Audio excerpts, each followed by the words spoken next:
ఎలా ఉన్నారు? బాగున్నారా? నేను మీ సుకన్య. ఈరోజు మన రెసిపీ వచ్చి హెల్దీ అండ్ టేస్టీ మిల్లెట్ దోశలు అనమాట. మిల్లెట్స్ దోశలు. ఈ మధ్య అందరికీ షుగరు, బీపీ, ఎన్నో అనారోగ్య సమస్యలు వస్తున్నాయి కదా. అలా మనకి మంచిగా ఆరోగ్యంగా ఉండాలంటే అవన్నీ లేకుండా చక్కగా ఇలా మిల్లెట్స్తో దోశలు, ఇడ్లీలు వేసుకొని హెల్దీగా తింటూ ఉండండి. చాలా చాలా బాగుంటుంది. చూడండి దోశ ఎంత క్రిస్పీగా ఉంటుందో. చాలా చాలా బాగుంటుంది అనమాట. ఇలా చట్నీతో, కారపొడితో మనం తింటే చాలా చాలా బాగుంటాయి. పిల్లలకు కూడా ఇలా చేసి పెడుతూ ఉండండి. దీని తయారీ విధానం చూసేయండి. మనం ముందుగా ఒక పెద్ద బౌల్ తీసుకుందాం. దాంట్లోకి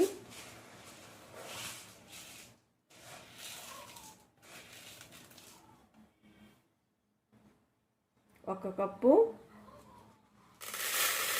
జొన్నలు తీసుకోండి.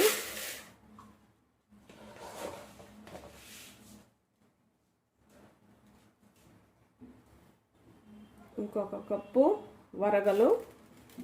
వరగ బియ్యం,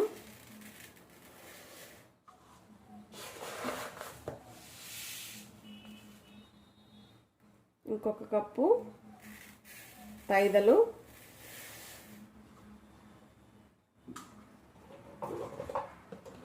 ఇప్పుడు ఇంకొక కప్పు తీసుకుందాం. చూసారు కదా, ఇంకొక కప్పు సజ్జలు అనమాట. ఇవన్నీ కూడా మనం బాగా కడిగి 2-3 సార్లు కడిగి ఎండబెట్టుకుందాం. ఇప్పుడు వీటితో పాటు ఒక గుప్పెడు పచ్చెనగపప్పు వేసుకోండి.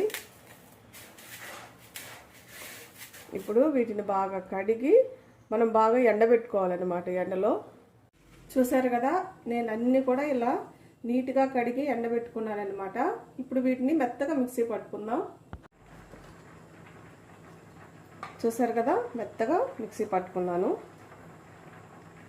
చూడండి ఇలా.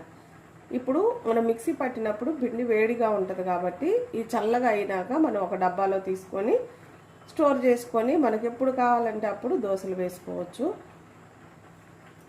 ఇప్పుడు ఈ పిండి పక్కన పెట్టుకుందాం. ఇప్పుడు ఒక బౌల్ తీసుకొని చిన్న గ్లాస్తో 3 గ్లాసులు పిండి తీసుకుంటున్నాను దీంట్లోకి నేను. ఎందుకంటే మనం ఏ గ్లాస్తో అయితే మినపప్పు తీసుకుంటామో అదే గ్లాస్తో 3 కప్పుల పిండి తీసుకోవాలన్నమాట దోశలకు మనం. చూసారు కదా ఇలా. నేను ముందుగానే 1 గంట ముందు మినపప్పు నానబెట్టుకొని ఉంచుకున్నాను, మిక్సీ పట్టుకున్నాను. అది కలుపుతాను ఇప్పుడు. చూసారు కదా 3.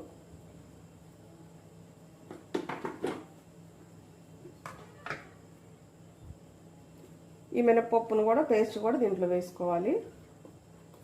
మినపప్పు చాలా మెత్తగా మిక్సీ పట్టుకోండి. ఒక్క గ్లాసు మినపప్పుకి 3 గ్లాసుల పిండి తీసుకోవాలి మనం.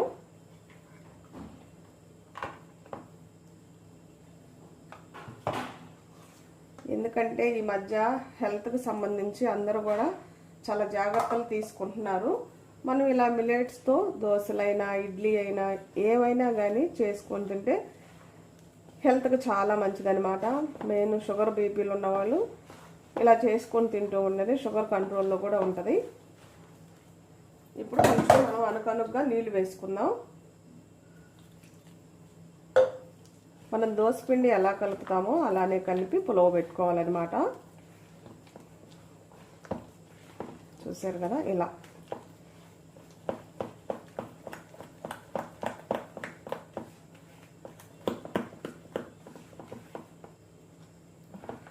ఇప్పుడు మనం మూత పెట్టుకొని ఉదయాన్నే దోశలు వేసుకుందాం. చూసారు కదా, మనం పిండి రెడీ చేసుకొని ఉంచుకుంటే చాలా సింపుల్గా అయిపోతాయి ఈ దోశలు అనేవి. ఇప్పుడు మూత పెట్టి మనం పులవ పెడదాం. చూసారు కదా పిండి ఎలా ఉబ్బిందో. మనం రాత్రి పులవ పెట్టాం కదా. ఇప్పుడు ఈ పిండిలో మనం కొంచెం ఉప్పు వేసుకుందాం. రుచికి తగినంత. కొంచెం నీళ్ళు వేసుకుందాం.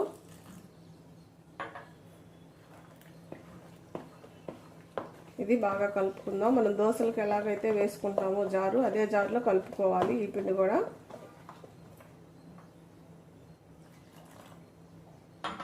మీరు కావాలంటే దీంట్లో కొంచెం తినే సోడా వేసుకోవచ్చు, నేనైతే వేయట్లేదు.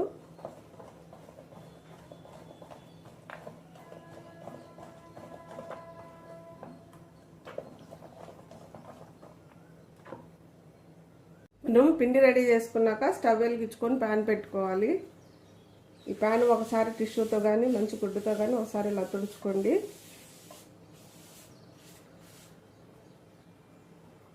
ఇప్పుడు దోశ వేసుకుందాం. చూసారు కదా, పిండి ఇలా ఉండాలి కలుపుకోవటం. ఇలా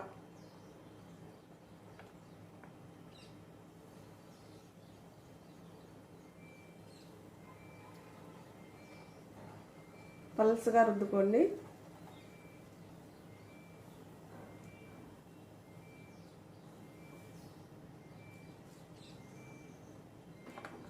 తక్కువ మంట మీద కొంచెం నూనె వేసుకొని తక్కువ మంట మీద కాల్చుకోవాలి.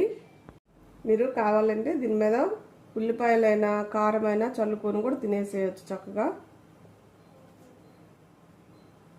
కొబ్బరి కారం, చిన్నుల్లిపాయల కారం అలా ఉంటుంది కదా, అలా చల్లుకొని దోశ కాల్చుకోండి. ఉల్లిపాయలతో కూడా చాలా బాగుంటుంది. కొంచెం నూనె వేసుకుంటూ తక్కువ మంట మీద కాల్చుకోవాలన్నమాట.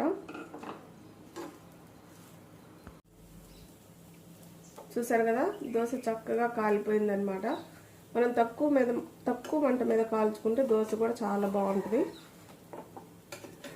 క్రిస్పీగా ఉంటుంది. చాలా ప్లేట్లోకి తీసుకుందాం. చూడండి ఎంత బాగుందో. ఇప్పుడు ఇంకొక దోశ వేసుకుందాం. మళ్ళీ ఒకసారి టిష్యూతో తుడుచుకోండి.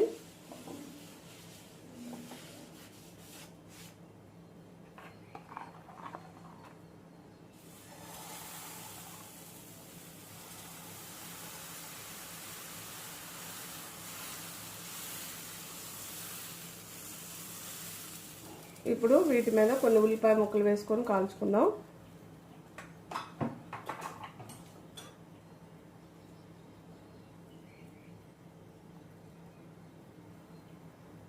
ఉల్లిపాయ ముక్కలు అక్కడొకటి తగులుతూ ఉంటే పంటి కింద చాలా బాగుంటుంది దోశ. కొంచెం దీని మీద కూడా మళ్ళీ కొంచెం కారం చల్లుకుందాం.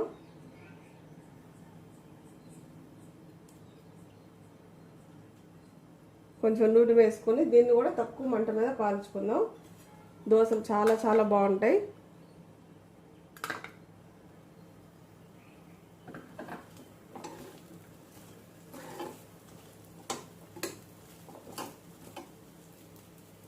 చిన్న మంట మీద ఈ దోశ కూడా కాల్చుకుందాం. చూసారు కదా, చక్కగా ఇది కూడా కాలిపోయింది. మనం తక్కువ మంట మీద కాల్చుకుంటే ఒకవైపు కాలిస్తే సరిపోయిద్ది. మీకు అర్జెంటుగా కావాలనుకొని ఎక్కువ మంట మీద కాల్చుకున్నారనుకో తిరగేసుకొని కాల్చుకోండి. దోశ అప్పుడు చాలా బాగుంటుంది. ఇది కూడా ప్లేట్లోకి తీసుకుందాం.